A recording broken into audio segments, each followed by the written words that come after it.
Center for the Study of World Religions, Harvard Divinity School. About my favorite plant today. Devil's Club is used from different nations, from Alaska down to Oregon is where Devil's Club grows, and as far as Colorado. And as the herbalist, I see people as plants, and I would say I am a classic Devil's Club. Where has anybody seen the plant in real life?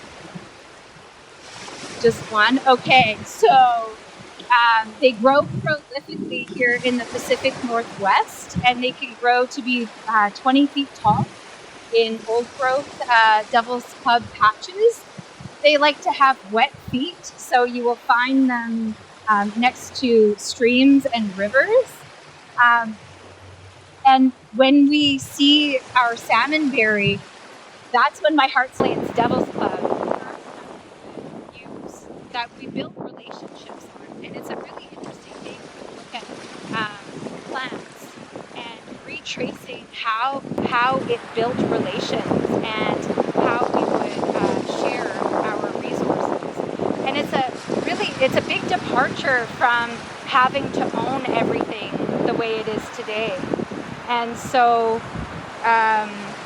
for myself, it's the relationship that I have with growing Devil's Club, knowing Devil's Club, and honoring the trading that comes with it, trading it with our Coast Salish people, where it doesn't grow prolifically down in Lekwungen territory in Victoria, and they don't traditionally have Devil's Club in their territory, and so it was revered because of that. Devil's Club is one of the only plants that doesn't have any contraindications, so it is safe for all. There isn't a known toxicity rate that they've been able to find, and that is incredible. It is known, its genus is not a ginseng, but it somehow got adored. It is classified as a ginseng. It's the Pacific Northwest ginseng.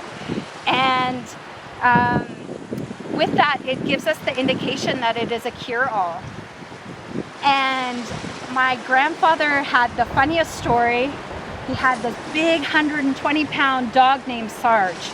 And Sarge, at home in Queenscove, close to Newtownless, if you've ever heard of our more northern territory, he went to the float dock where the planes flew in, and Grandpa had a huge harvest of Devil's Club, and it's really pungent when you smell it.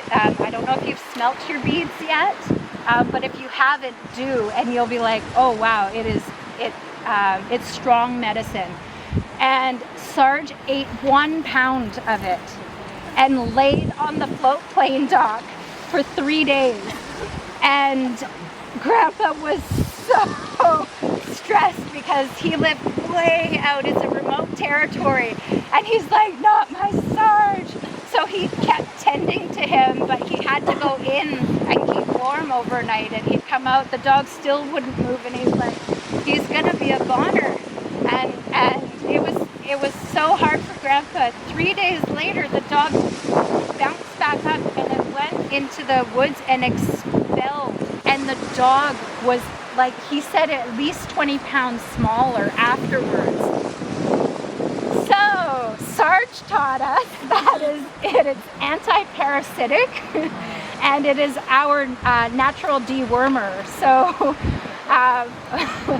as humans do in our First Nations communities, we always look to our animals for our bear medicines, for beaver medicines, and really, I hold Sarge in high regard for giving me confidence in using Devil's Club. swr.hds.harvard.edu, copyright 2025, the President and Fellows of Harvard College.